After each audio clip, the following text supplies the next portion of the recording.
The rain hammered against the windows of the military hospital in San Diego as Lieutenant Commander Jake Morrison lay in his bed, staring at the ceiling. His right leg was gone below the knee, taken by an IED explosion in Afghanistan 6 months earlier. The doctors had done their job well, but they couldn't give him back what he'd lost. More importantly, they couldn't give him back his future. Jake had been a Navy SEAL for 12 years. It wasn't just a job for him. It was his identity, his purpose, everything he'd worked for since he was 18 years old. Now, at 32, that life seemed completely finished. The medical board would retire him. Everyone said so. His teammates visited less frequently now, their eyes filled with pity that made Jake's stomach turn. They meant well, but he could see what they were thinking. Poor Jake, his career is over. The worst part wasn't the physical pain. Jake could handle pain. SEALs were trained to push through barriers that would break ordinary men. The worst part was the whispers he heard from the doctors and nurses who thought he couldn't hear them. They talked about depression, about adjustment, about accepting his new reality. One doctor had even suggested he consider a desk job, maybe training new recruits. The thought made Jake want to scream. His wife Sarah visited every day, bringing their 7-year-old daughter Emma. Sarah was strong, always had been, but Jake could see the worry lines deepening around her eyes. She never said it, but he knew she was scared. Scared about their future, scared about the medical bills, scared about what kind of man he would become now. Emma didn't understand why Daddy couldn't play with her like before. She would ask when his leg would grow back, and Jake had no answer that made sense to a child. 3 weeks into his hospital stay, Jake received an unexpected visitor. Master Chief Rick Dalton walked into his room without knocking, carrying 2 cups of coffee. Rick was a legend in the SEAL community, a man who had served for 25 years and trained hundreds of operators. He was also known for being brutally honest, which was why most people both respected and feared him. Rick pulled up a chair and sat down heavily. He didn't ask how Jake was feeling or offer empty words of comfort. Instead, he took a long sip of his coffee and looked Jake straight in the eye. The silence stretched between them for a full minute before Rick finally spoke. "You feel sorry for yourself?" Rick asked. His voice was rough, weathered by years of shouting orders over gunfire and helicopter rotors. Jake bristled at the question. "I lost my leg, Master Chief. I think I'm entitled to some feelings about that." Rick nodded slowly. "You are. But feeling sorry for yourself and giving up are 2 different things. Which one are you doing?" The question hung in the air like a challenge. Jake wanted to be angry, wanted to tell Rick to get out, but something stopped him. Maybe it was the way Rick was looking at him, not with pity but with expectation. "They're going to retire me," Jake said, his voice hollow. "My career is over. Everything I worked for is gone." Rick set down his coffee cup and leaned forward. "Is that what you think? That you're done? That one missing leg means you're finished?" He shook his head. "I didn't train you to quit, Morrison. I trained you to adapt and overcome. That's what SEALs do. We don't fold when things get hard. We find another way." Jake felt something stir inside him, something he hadn't felt since the explosion. It wasn't hope exactly, but it was close. It was possibility. "What are you saying?" Jake asked. Rick pulled out his phone and showed Jake a video. It showed a man with a prosthetic leg running an obstacle course. The man was fast, moving with precision and power. He cleared walls, crawled under barbed wire, and finished the course in a time that would have been impressive for anyone, let alone someone with an artificial limb. "That's Danny Rodriguez," Rick said. "Lost his leg in Iraq 8 years ago. Everyone told him his military career was over too. He didn't listen. He fought his way back. Took him 2 years of hell, but he returned to active duty. He's not a SEAL anymore, but he's back in the field, doing specialized operations work. He's not the only one either." Jake stared at the screen, watching the video loop again. Danny Rodriguez moved with confidence, with purpose. He didn't look like a victim or a has-been. He looked like a warrior. "Why are you showing me this?" Jake asked, though he already knew the answer. "Because you have a choice to make," Rick said. "You can lie in this bed and let everyone's low expectations become your reality. You can take that desk job and spend the rest of your life wondering what might have been. Or you can fight. You can show everyone who doubted you, including yourself, that they were wrong. It won't be easy. It'll probably be the hardest thing you've ever done. But I've known you for 10 years, Morrison. I know what you're capable of. The question is, do you?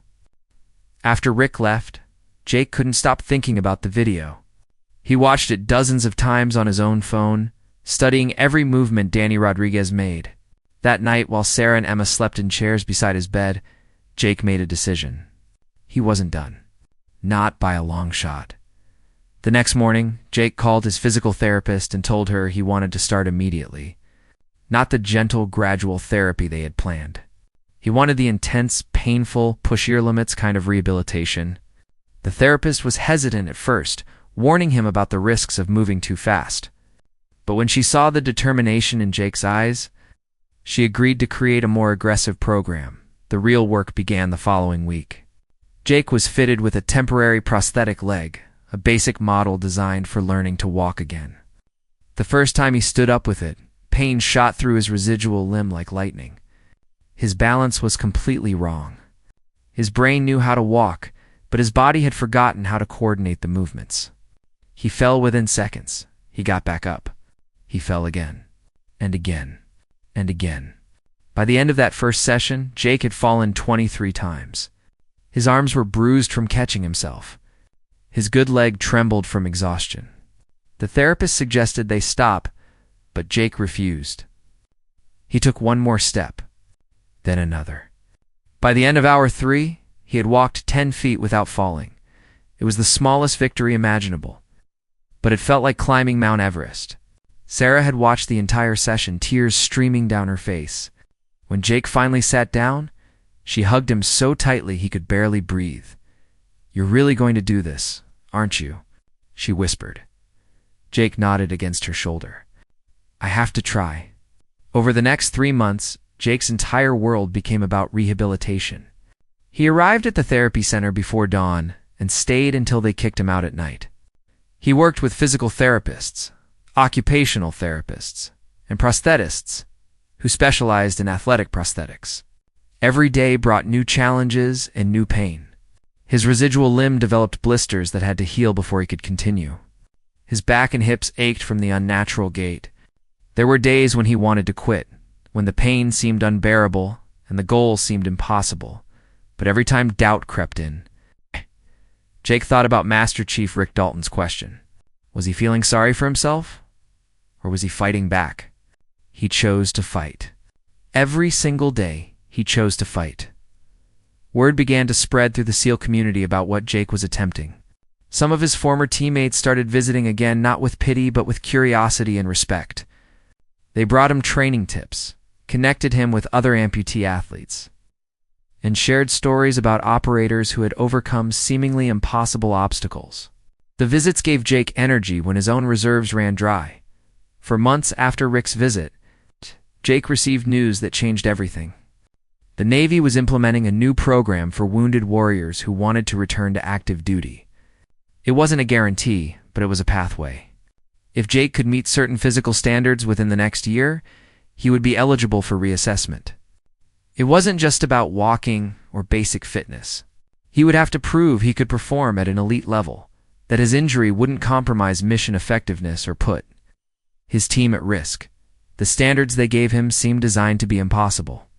He would need to pass the standard SEAL physical fitness test, complete an obstacle course in a competitive time, demonstrate weapons proficiency, and participate in a live training exercise, all with a prosthetic leg. Jake read through the requirements 3 times, and with each reading, his determination grew stronger. He called Master Chief Dalton that same day. "I need your help," Jake said. "I need someone who won't go easy on me, who will push me harder than I've ever been pushed before." Rick was silent for a long moment. Then Jake heard something he'd never heard from the Master Chief before. A small laugh, quiet but genuine. "About damn time you asked? When do we start?" "Tomorrow," Jake said without hesitation. "Good. Meet me at the training facility at 0500. And Morrison, bring your war face. You're going to need it." That night, Jake looked at himself in the mirror for the first time in months. Really looked. He saw the scars, the missing leg, the exhaustion in his eyes. But he also saw something else. He saw a fighter. He saw someone who refused to let circumstances define his future.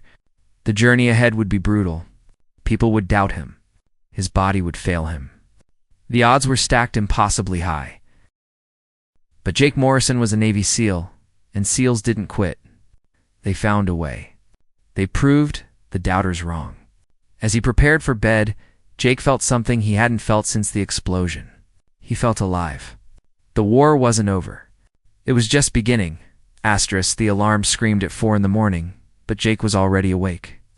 He had barely slept, his mind racing with anticipation and anxiety about what Master Chief Dalton had planned. His residual limb ached from yesterday's therapy session, but Jake ignored the pain as he pulled on his workout clothes and attached his prosthetic leg. The process that once took him 30 minutes now took less than 5. Small victories counted. Sarah stirred as Jake moved around the bedroom. She reached out and squeezed his hand without opening her eyes. "Be careful," she whispered. Jake kissed her forehead and promised he would be, though they both knew careful wasn't part of the plan anymore. The drive to the training facility took 20 minutes through empty pre-dawn streets. Jake's hands gripped the steering wheel tightly as nervous energy coursed through him. This wasn't physical therapy anymore. This was real training with a man who had broken stronger people than Jake. Part of him wondered what he'd gotten himself into. Master Chief Dalton was already at the facility when Jake arrived. Standing in the darkness like a statue, he didn't greet Jake or offer any pleasantries. He simply nodded toward the obstacle course and started walking. Jake followed, his prosthetic foot crunching on gravel. "We're starting simple," Rick said, stopping at the base of an 8-foot wall. "You're going to climb this wall 50 times. When you're done, we'll talk about what comes next." Jake stared at the wall. It was a standard training obstacle, one he'd cleared thousands of times in his career, without thinking twice. But that was before. Now, looking up at 8 feet of wood, it might as well have been Mount Everest. 50? Jake asked. "Master Chief, I'm not sure I can do 5 right now." Rick's expression didn't change. "Then you'll do 6. Get started." The first attempt was humiliating. Jake jumped and managed to grab the top of the wall, but his prosthetic leg couldn't find purchase against the smooth wood. He hung there for a moment, arms straining, before falling back to the ground. He tried again. And again. By the 10th attempt, he hadn't cleared the wall once. Rick said nothing. He just watched with those steady, unreadable eyes. No encouragement. No criticism. Just observation. Something about that silence pushed Jake harder than any shouting ever could. He studied the wall, thinking about physics and angles. His prosthetic couldn't grip, but it could push. He adjusted his approach, using his good leg for the initial jump and his arms to pull while the prosthetic pressed against the wall for stability. On the 15th attempt, he landed hard on the other side, pain shooting through his residual limb, but he'd done it. He wanted to celebrate, to take a moment to acknowledge the achievement. Instead, Rick simply said, 49 more. By the time Jake finished all 50 repetitions, the sun had risen, and his arms felt like they might fall off. Sweat poured down his face. His hands were bleeding from gripping the rough wood. His prosthetic had rubbed his residual limb raw in several places. He collapsed on the ground, gasping for air. Rick walked over and dropped a bottle of water beside Jake. "That took you 4 hours? That's too long. Tomorrow, we'll do it in 3. Rest for 10 minutes, then we're running." Jake wanted to argue that he needed more than 10 minutes, but he knew it would be pointless. This was what he'd asked for. This was what it would take. He drank half the water bottle and pulled himself to his feet. The running was worse than the wall. Jake's prosthetic leg was designed for walking and basic activities, not intense running. Every step sent shocks through his body. His gait was uneven, causing his back to twist in painful ways. After just half a mile, Jake had to stop. His residual limb was screaming at him. Rick stopped too, waiting patiently. "Can't do it," Jake gasped. "Not today. I need a better prosthetic." Then get one, Rick said. But while you're waiting for better equipment, you train with what you have. Walk if you can't run. Crawl if you can't walk. But you keep moving forward. So Jake walked. Then jogged slowly. Then walked again. They covered 5 miles that morning, and it took nearly 3 hours. By the end, Jake was limping badly even with the prosthetic. But he'd finished. This brutal routine became Jake's new normal. 5 days a week, he met Rick at the training facility before dawn. They worked on everything: climbing, running, swimming, weapons handling, hand-to-hand combat. Rick pushed Jake to his absolute limits and then demanded more. There were no excuses, no sympathy, no allowances for the missing leg. If Jake failed an exercise, he repeated it until he succeeded. The physical toll was immense. Jake's body was constantly covered in bruises and scrapes. His residual limb developed calluses and scar tissue from the constant friction. He went through 4 different prosthetic sockets in the first 2 months, each one requiring painful adjustments. There were nights when Sarah had to help him to bed because he literally couldn't walk anymore. But slowly, impossibly, Jake got stronger. The wall that had taken him 4 hours to clear 50 times, after 6 weeks, he could do it in 90 minutes. His running improved too. He worked with a specialist prosthetist who designed a running-specific prosthetic with better shock absorption and energy return. With the new equipment, Jake's pace improved dramatically. He wasn't fast yet, but he was functional. Swimming presented unique challenges. Jake's prosthetic leg wasn't waterproof, so he had to swim without it. That meant his body was unbalanced in the water, causing him to swim in circles if he wasn't careful. He spent hours in the pool, relearning how to coordinate his movements, how to compensate for the missing limb. The other swimmers at the facility stared at first, but eventually they got used to seeing the one-legged man swimming laps before sunrise. 5 months into training, Rick told Jake it was time to attempt a full obstacle course run. Not the SEAL qualification course, not yet, but a modified version designed for wounded warriors. It included walls, rope climbs, low crawls, and a variety of other challenges. Jake would be timed, and his performance would be compared against baseline standards. The night before the course, Jake couldn't sleep. He lay in bed, running through every obstacle in his mind. Emma had made him a card that afternoon, a crayon drawing of a stick figure with one leg standing on top of a mountain. "Because you're strong like a mountain, Daddy," she'd said. Jake had nearly cried. He couldn't fail, not just for himself, but for his daughter, who believed her father could do anything. The morning of the course, Jake arrived to find he wasn't alone. A dozen of his former teammates had shown up to watch. They stood along the course route, some holding signs, others just there to witness what happened. Jake felt pressure building in his chest. These men had seen him at his best. Now they would see him at his most vulnerable. Master Chief Dalton checked his stopwatch and looked at Jake. "We've got 30 minutes to complete this course. That's the minimum standard. You ready?" Jake nodded, not trusting his voice. He positioned himself at the starting line, feeling the eyes of everyone on him. Rick raised his hand, then dropped it. "Go!" Jake exploded forward. The first obstacle was a series of hurdles.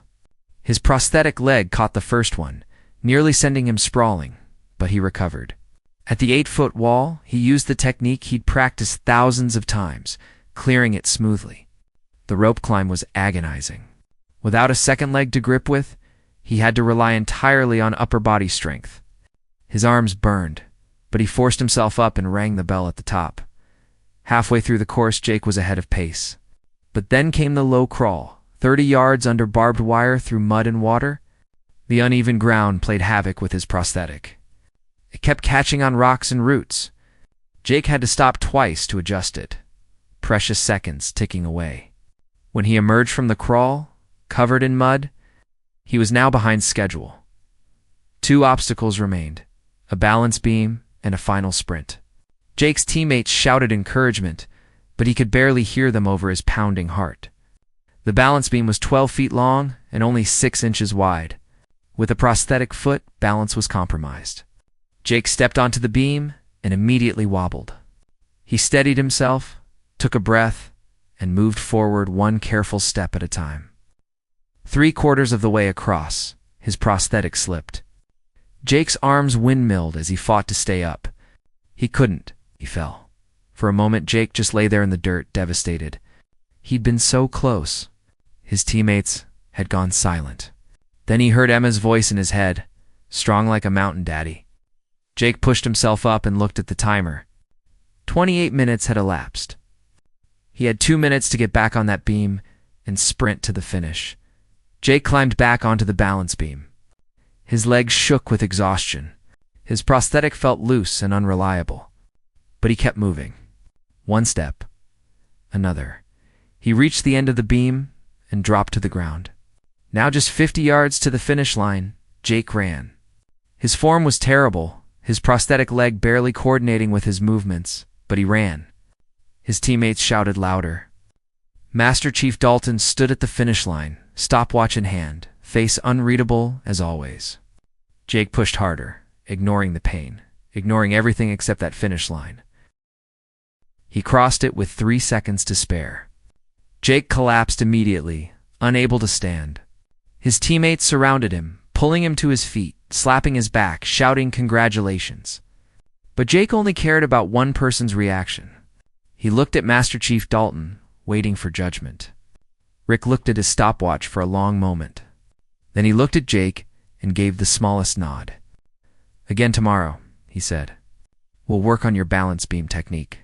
And your crawl needs improvement, but you finished. That's something." Coming from Master Chief Dalton, it was practically a parade. Jake felt tears threatening, but held them back. Sarah and Emma ran onto the course, and Jake caught his daughter in a huge hug, not caring that he was covered in mud. "Did you win, Daddy?" Emma asked. Jake looked at his daughter's shining eyes and smiled. "Not yet, sweetheart. But I'm getting closer." That night, as Jake soaked his battered body in a hot bath, he received a text from Rick. It was a single sentence. "Paperwork submitted for your reassessment. 6 months to full evaluation. Don't waste them." Jake stared at the message. 6 months. In 6 months, he would face the official Navy assessment that would determine if he could return to active duty. 6 months to transform from a man who could barely complete a modified course into someone who could perform at SEAL standards. It seemed impossible. But then again, 6 months ago, climbing that wall once had seemed impossible too. Jake had learned something important through all this pain and struggle.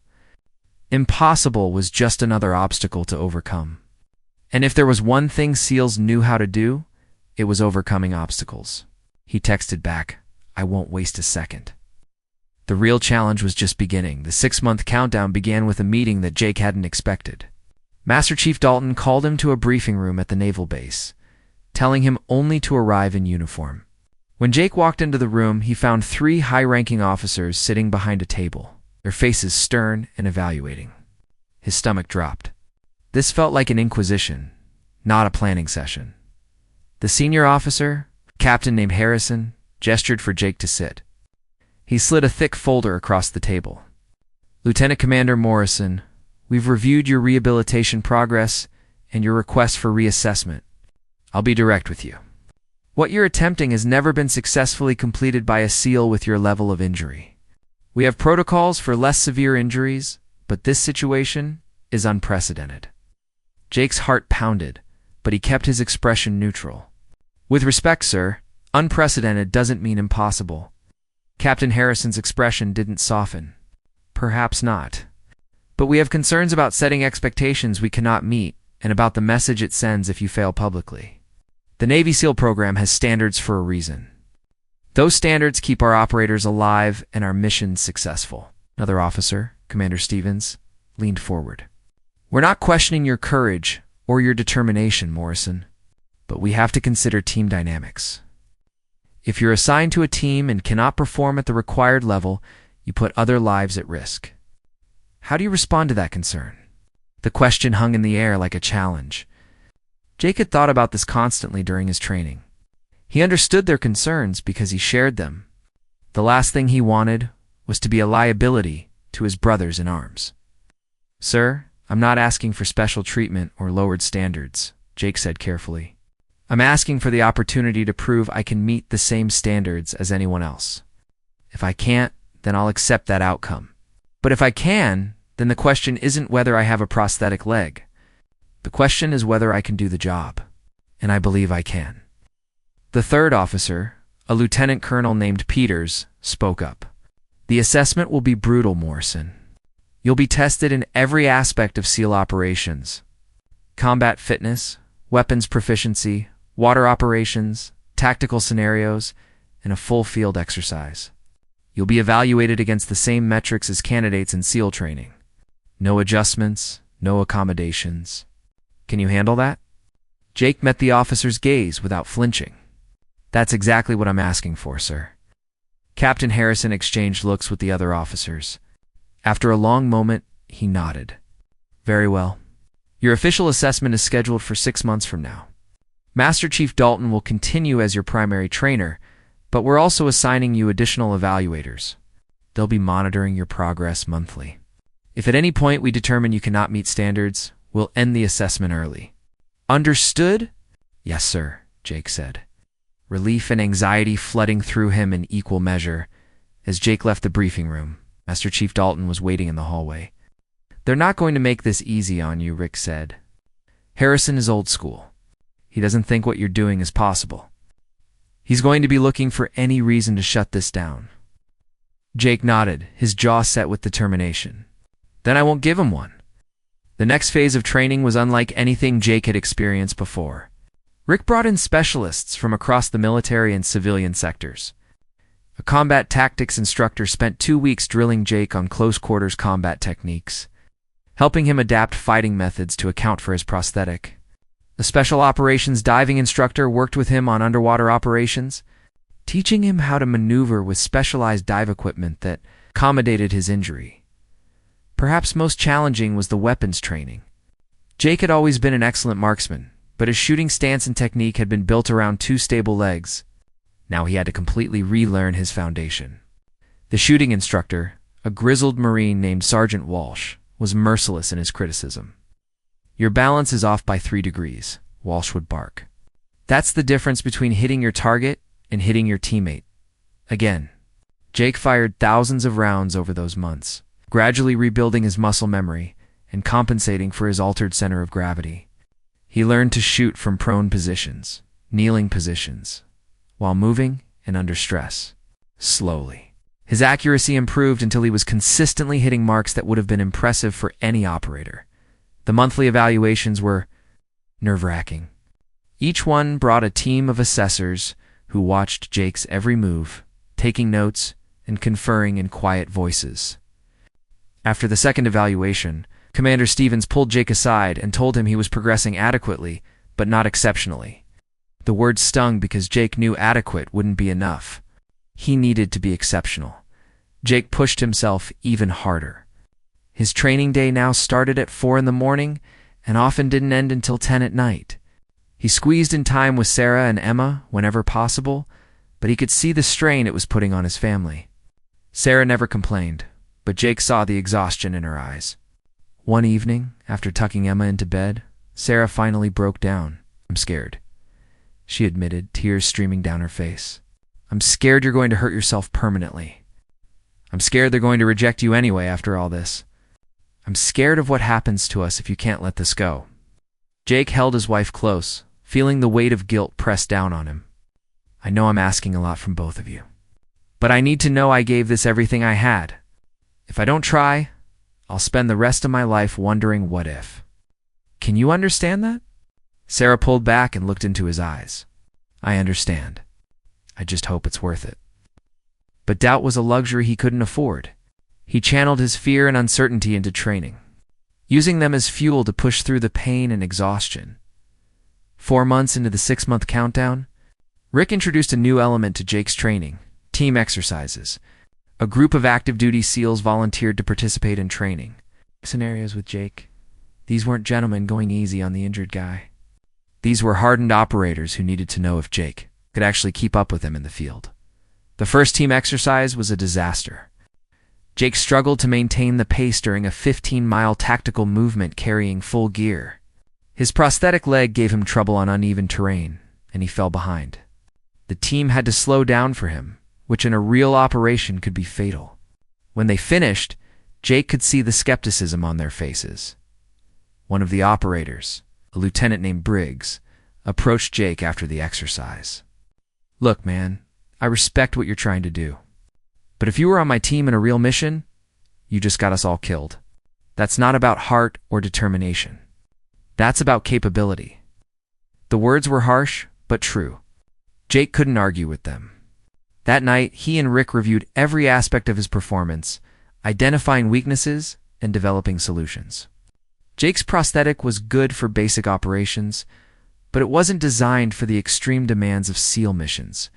They needed something better. Rick connected Jake with a specialized prosthetist who worked with Paralympic athletes and special operations personnel. Dr. Chen examined Jake's residual limb and current prosthetic with a critical eye. "What you have is adequate for daily life," she said, "but you need something designed for extreme performance. It will be expensive, and it will take time to adjust to. Whatever it costs, whatever it takes," Jake said without hesitation. Sarah, sitting beside him, squeezed his hand in support. Dr. Chen designed a custom prosthetic using cutting-edge materials and technology. It had multiple socket options for different activities, sophisticated shock absorption, and a microprocessor-controlled knee that could adapt to different terrains and movements. When Jake first wore it, the difference was immediate. His gait felt more natural. His balance improved significantly. But adapting to the new prosthetic required more training. Jake had to rebuild his muscle memory once again, learning how the new technology responded to his movements. For 2 weeks, he felt like he'd taken a step backward. Then suddenly, everything clicked. His body and the prosthetic began working as one unit instead of as separate parts fighting each other. The next team exercise showed dramatic improvement. Jake kept pace with his teammates during tactical movements. He cleared obstacles smoothly. During a simulated firefight scenario, he maintained his position and provided effective cover fire. When the exercise concluded, Lieutenant Briggs approached Jake again. This time, his expression was different. "Not bad, Morrison," Briggs said, extending his hand. "Still some rough edges, but you didn't slow us down. That's progress." Jake shook his hand, feeling a surge of validation. He wasn't there yet, but he was getting closer. The team ran 3 more exercises together, each one building Jake's confidence and capability. By the final exercise, the operators were treating him like any other teammate, which was exactly what Jake wanted. 2 months before the final assessment, Rick scheduled the hardest test yet, a 48-hour field training exercise in mountainous terrain. Jake would be evaluated on everything: physical endurance, tactical decision-making, weapons proficiency, navigation, survival skills, and team coordination. He would be operating on minimal sleep and under constant stress. It was designed to simulate the demands of an actual SEAL mission. The exercise began in darkness with a 10-mile movement to a rally point. Jake and his team navigated through rough terrain using only night vision equipment. His new prosthetic performed well, but the constant strain began to wear on his residual limb. By dawn, Jake could feel hot spots developing that would soon become blisters. There was no time to stop and adjust. The team received orders to conduct a reconnaissance mission on a mock enemy position. They had to move silently through dense forest, establish an observation point, and gather intelligence without being detected. Jake's role was to provide security while the team's designated observer collected information. For 6 hours, they remained motionless in their hide site. Jake's prosthetic leg began to ache from maintaining the same position for so long. He shifted slightly, trying to relieve the pressure without compromising their position. The exercise evaluators were watching from concealed positions, noting every movement. That evening, the scenario escalated. The team was discovered and had to fight their way out of an ambush while protecting injured teammates. Jake found himself carrying a 200-pound dummy representing a wounded operator while under simulated fire. His prosthetic leg struggled with the extra weight and rough terrain. He stumbled twice, but managed to get the wounded operator to safety. The second night brought new challenges. The team was directed to conduct a high-risk extraction of a target from a fortified position. Jake's role required him to breach a door and clear a room, then hold security while teammates extracted the target. Everything had to be executed with precision timing. One mistake could compromise the entire mission. Jake performed his role successfully, but barely. His residual limb was raw and bleeding inside the socket.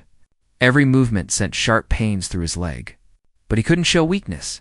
He pushed through, focusing on the mission and trusting his training.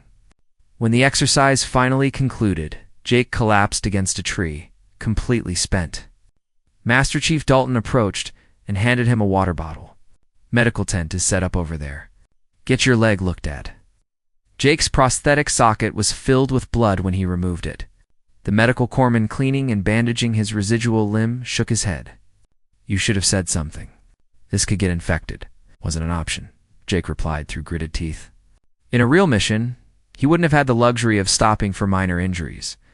If he couldn't handle pain and discomfort, he had no business being a SEAL. The evaluation team met with Jake 2 days later, after he'd had time to recover. Captain Harrison reviewed notes and conferred with his fellow officers before speaking. Morrison, your performance during the field exercise was adequate. You completed all assigned tasks and didn't compromise the mission. However, we noted several instances where your injury created complications that a fully able-bodied operator would not have encountered. Jake felt his stomach drop. This sounded like a rejection coming. But Harrison continued.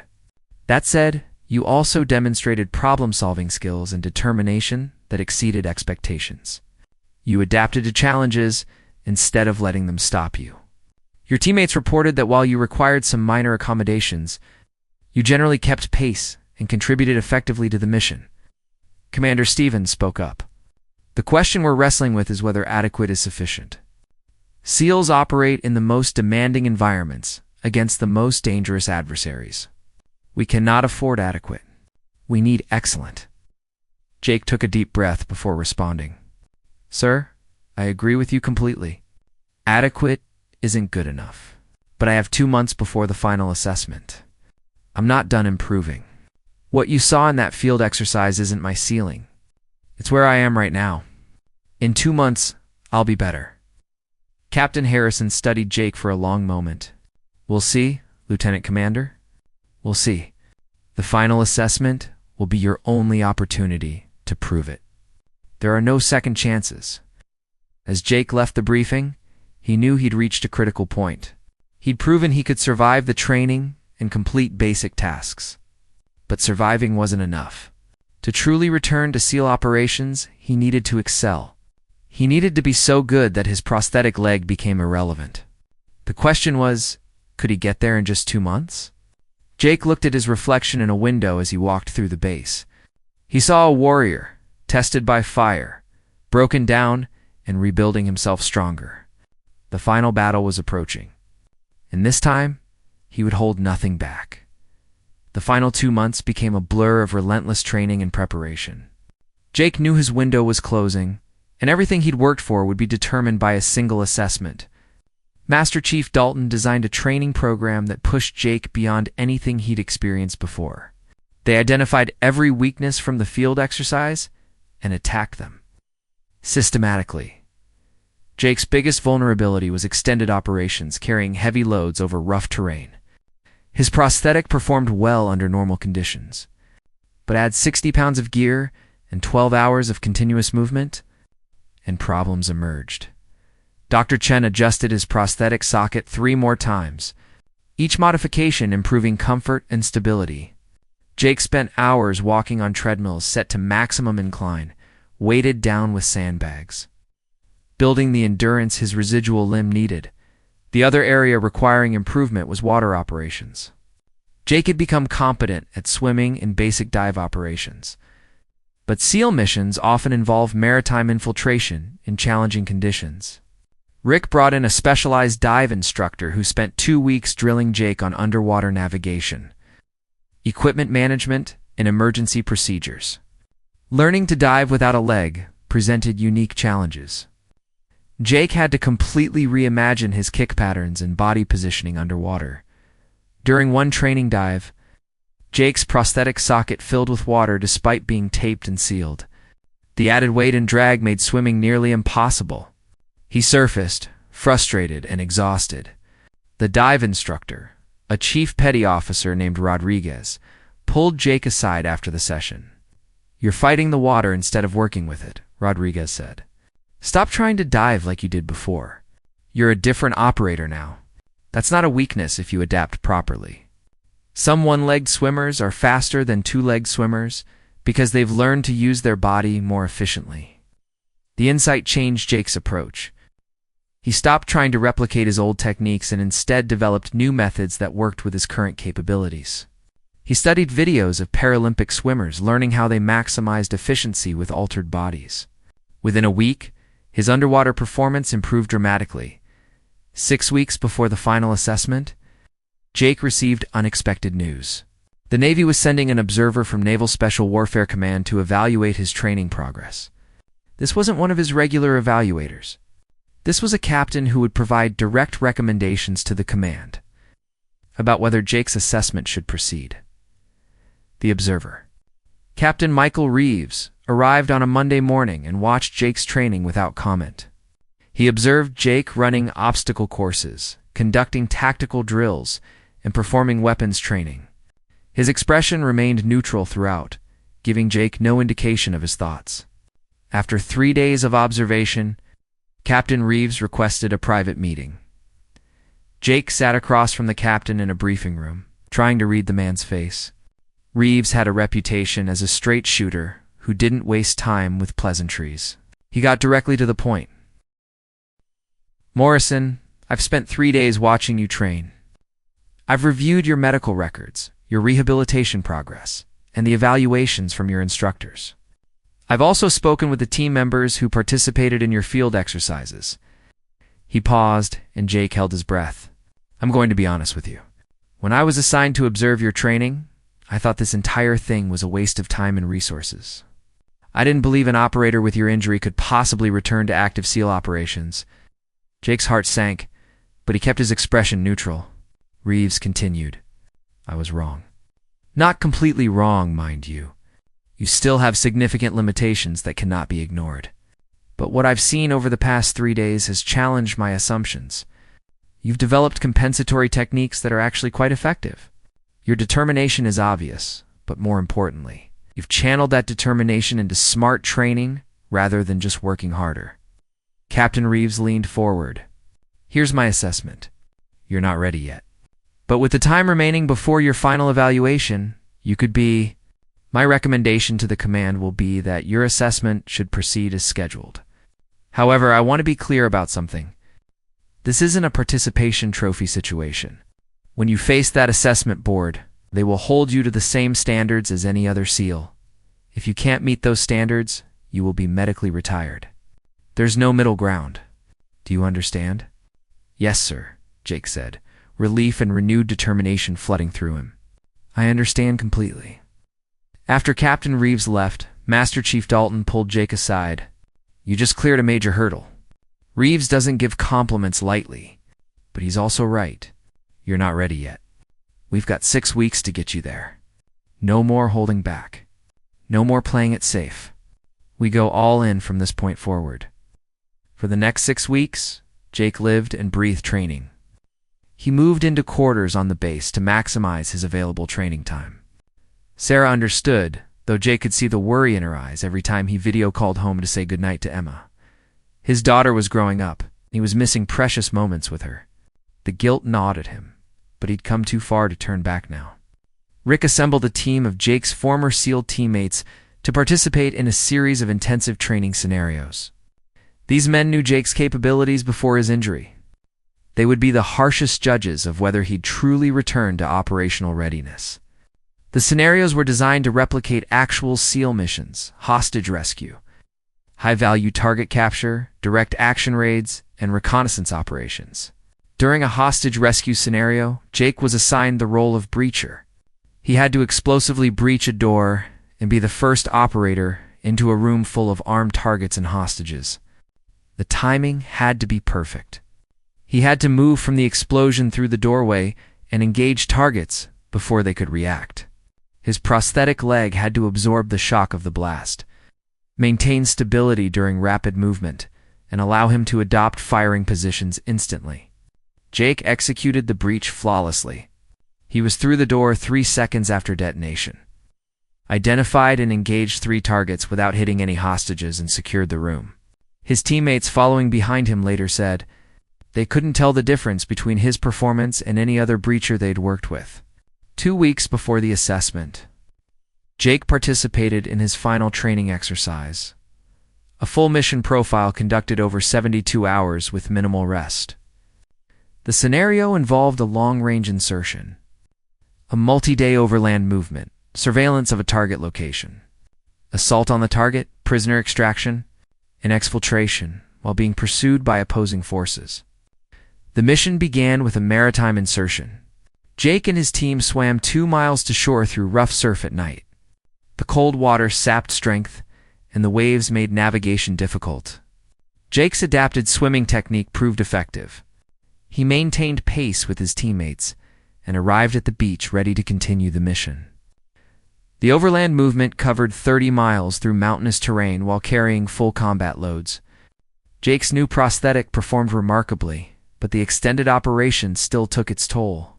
By the second day, his residual limb was painfully swollen. But Jake had learned to manage the pain and discomfort without letting it affect his performance. The surveillance phase required Jake to remain in position for 18 hours, observing a target building and reporting on activity patterns. His ability to maintain a static position for extended periods had improved dramatically through training. He completed the surveillance without compromising his position. When the assault phase began, Jake performed his assigned role flawlessly. He breached an entry point, cleared his sector of the building, and assisted with securing the prisoner. During the exfiltration, when opposing forces closed in, Jake took up a defensive position and provided covering fire that allowed his team to break contact and reach the extraction point. When the exercise concluded, Jake was physically destroyed. He'd lost 8 pounds during the 72 hours and could barely stand. But he'd completed every task without failing or requiring special accommodation. As the medical team checked him over, Master Chief Dalton approached. "That was the best performance I've seen from you," Rick said. "You moved like a SEAL again. Not like someone trying to become a SEAL, like someone who is a SEAL." The words meant more to Jake than any official evaluation. Rick wasn't someone who gave empty compliments. If he said Jake moved like a SEAL, it was true. The final week before the assessment, Rick actually eased Jake's training load. "You've done the work," Rick explained. "Now you need to arrive at that assessment healthy and fresh. Overtraining at this point will hurt more than help." Jake used the extra time to spend with Sarah and Emma. He took Emma to the park and pushed her on the swings, something he hadn't been able to do in months. Sarah watched them together, and Jake saw tears in her eyes. "Whatever happens," Sarah said that evening after Emma was asleep, "I'm proud of you. You've already proven everything you needed to prove. You've shown that losing your leg didn't break you. That's victory enough." Jake held his wife close. "Maybe, but I need to see this through to the end. I need to know for certain whether I can still do this job." The day of the assessment arrived with clear skies and cool temperatures. Jake arrived at the evaluation center at dawn, dressed in his uniform, his prosthetic perfectly fitted and ready. The assessment board consisted of 5 senior officers, including Captain Harrison, Commander Stevens, and Captain Reeves. Master Chief Dalton sat to the side as Jake's advocate. The assessment would take 3 days. Day 1 focused on physical fitness and combat skills. Day 2 covered tactical operations and leadership. Day 3 involved a comprehensive field evaluation. Each day would be scored independently, and Jake needed to achieve passing grades in all 3 areas. The physical fitness testing began with a timed run. Jake had to complete a 4-mile run in under 32 minutes while carrying 30 pounds of gear. He finished in 29 minutes and 42 seconds. Next came the obstacle course. He cleared every obstacle smoothly and finished well under the maximum time allowed. The swimming test required Jake to swim 500 meters in under 12 minutes, then tread water for 10 minutes while carrying a 10-pound weight. Jake's adapted swimming technique proved effective. He completed the swim in 10 minutes and 18 seconds and treaded water for the full 10 minutes without difficulty. Weapons qualification followed. Jake had to demonstrate proficiency with pistol, rifle, and machine gun from various positions and ranges. His rebuilt shooting technique was solid. He scored expert qualification on all 3 weapon systems. By the end of day 1, Jake had passed every test. Day 2 brought tactical evaluations. Jake was presented with various mission scenarios and had to develop operational plans, brief them to the evaluation board, and answer detailed questions about his decision-making process. The scenarios were complex, involving multiple variables and competing priorities. Jake drew on his years of experience to develop thorough, realistic plans.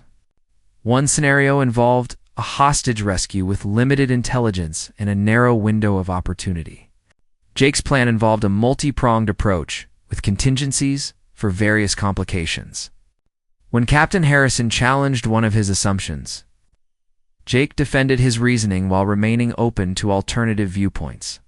The evaluation board grilled him for 2 hours on various aspects of his tactical planning.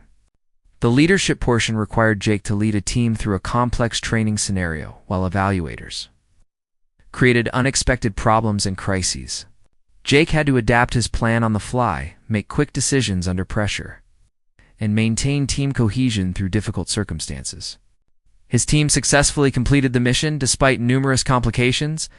By the end of day 2, Jake was mentally exhausted but confident. He'd performed well under every test they'd thrown at him, but day 3 would be the real challenge.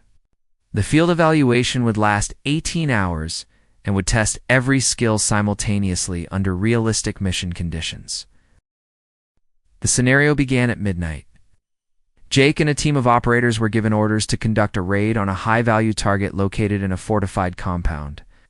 The mission involved insertion via helicopter, movement to the target through hostile territory, assault on the compound, capture of the target, and extraction under fire. Everything that could go wrong did go wrong. The helicopter insertion came under simulated fire, forcing an early drop. The team had to move farther than planned through difficult terrain while avoiding enemy patrols. Weather conditions deteriorated, with rain making the ground slippery and reducing visibility. Jake's prosthetic leg was tested to its limits. The rough terrain, heavy load, and constant movement put immense strain on his residual limb. But Jake pushed through. He maintained his position in the formation, executed his assigned tasks flawlessly, and never required assistance from his teammates. The assault on the compound tested Jake's combat skills under realistic stress. He breached doors, cleared rooms, engaged multiple targets, and assisted with securing the prisoner. During the extraction, when opposing forces counterattacked, Jake held a defensive position that allowed his team to break contact successfully. 18 hours after it began, the exercise concluded. Jake had completed every task without failing. He'd moved like an integral part of the team, not like someone who needed accommodation. As he removed his gear, Jake saw Master Chief Dalton. Watching him with an expression that might have been pride, the evaluation board deliberated for 2 hours while Jake waited in an adjacent room, sat alone, too nervous to eat or drink, replaying every moment of the past 3 days in his mind. Had he done enough? Had he proven himself capable of returning to SEAL operations? Finally, the door opened, and Master Chief Dalton gestured for Jake to enter the boardroom. The 5 officers sat behind their table, faces serious and unreadable. Jake stood at attention, waiting for their judgment. Captain Harrison spoke first. "Lieutenant Commander Morrison, we have completed our evaluation of your performance over the past 3 days. We reviewed your scores in every category, compared them against established standards, discussed at length whether you are capable of returning to active SEAL operations." Jake's heart pounded so hard he could hear it in his ears. Harrison continued. "Your physical performance exceeded minimum standards in every category. Your tactical planning demonstrated sound judgment and operational expertise. Your leadership during the field exercise was exemplary. You completed all assigned tasks without requiring accommodation or special assistance." There was a long pause. Jake waited, barely breathing. However, Harrison said, and Jake's stomach dropped. We also recognize that you accomplished all of this with a prosthetic leg, which presents unique challenges and potential vulnerabilities in operational environments. We cannot ignore the reality that you will face obstacles that other operators will not. Another pause. Jake's hands clenched into fists at his sides. Captain Reeves spoke up. The question we had to answer was not whether you can perform despite your injury, but whether you can perform at the level required of any Navy SEAL. After careful consideration and extensive evaluation, we have reached our conclusion. Jake's entire future hung on the next words. Harrison stood up, and the other officers followed suit. Lieutenant Commander Jake Morrison, the board has determined that you have successfully met all requirements for return to active duty status with Naval Special Warfare Command. You are hereby cleared for operational assignment pending final medical clearance. Congratulations, Lieutenant Commander. You've earned your place back. For a moment, Jake couldn't move. The words seemed impossible, like something from a dream. Then Master Chief Dalton stepped forward and extended his hand. I told you not to quit, Rick said, with the closest thing to a smile Jake had ever seen on his face. Welcome back, Morrison. Jake shook his hand, feeling emotions overwhelming him.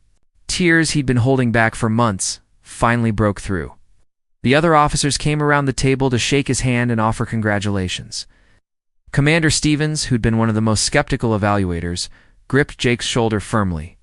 You proved a lot of people wrong, Morrison, including me. It takes something special. The community is better for having you back.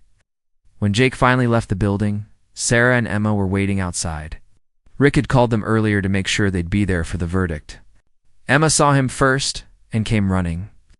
Jake caught his daughter and lifted her up, spinning her around. Did you win, Daddy? Emma asked.